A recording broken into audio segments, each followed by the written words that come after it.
Hey creators and future creators, have you been wondering how to make your videos just a little bit more interesting? Well, the simple answer is B-roll. B-roll is just additional footage showcasing what you're talking about. We see this in commercials all the time. The melting cheese, luscious liquids pouring in slow motion, the camera panning across a computer's keyboard. Changing your angles, adding in slow motion, or motion in general can really help bring life to otherwise static footage. But for most creators like me, I don't have a team of people to help me do this. So today I'm gonna show you how you can do this by yourself. Let's take a look at this video I made of making a peanut butter and jelly sandwich. It's pretty standard, nothing special, but check out this version.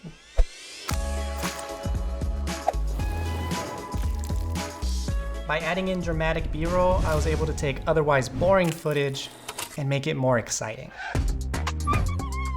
Of course, it doesn't have to be a peanut butter and jelly sandwich. Anything you do or you create, you can apply these same principles.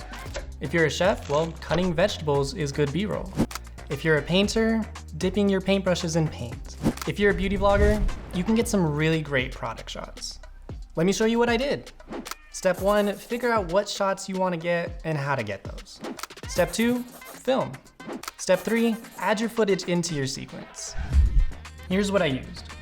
Bread, peanut butter, jelly, a knife, plexiglass, a turntable, a stool, a couple of the same size boxes, a mini level, tape, and something to do a top-down shot with. I used a C-stand. Your final sequence needs to be smooth. You need to plan your shot sequence around how each movement leads to the next. This is what adds excitement to the final video. Doing this before the shoot will give you a checklist of everything you want to capture. So where do we start? First, I need to showcase the star of my video, the peanut butter. Let's start with a close-up of the lid coming off. Then let's get a macro shot scooping out that peanut butter from the jar. This will really showcase the creaminess. We gotta talk about this plexiglass shot. I really wanted to add something I don't see often, and I hoped would be really cool. A shot from the bread's perspective. It was very time consuming, there was lots of trial and error. I needed something to hold the plexiglass. I looked around my office and I found a stool that was about the same size. This put the plexiglass too far away from my camera, and I had major issues with reflections. I found 2 boxes that were about the same size that brought the plexiglass closer to my camera. And of course, you have to make sure everything's level. This will further reduce reflections. We still need to see the jelly though. I'm gonna set up a top-down shot and spread the jelly going the opposite direction of my peanut butter. Next, a nice macro shot of closing my sandwich. The video is coming to an end, so the sandwich closing represents that. Finally, the finished product. A turntable gives a nice reveal, and I can showcase a whole bunch of angles.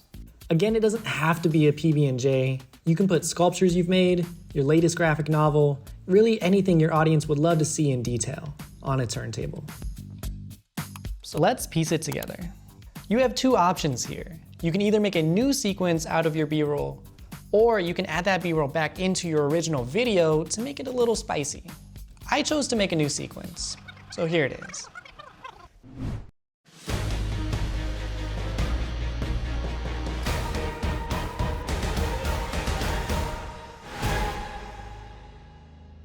I don't know about you, but I think adding the B-roll makes it a lot more engaging.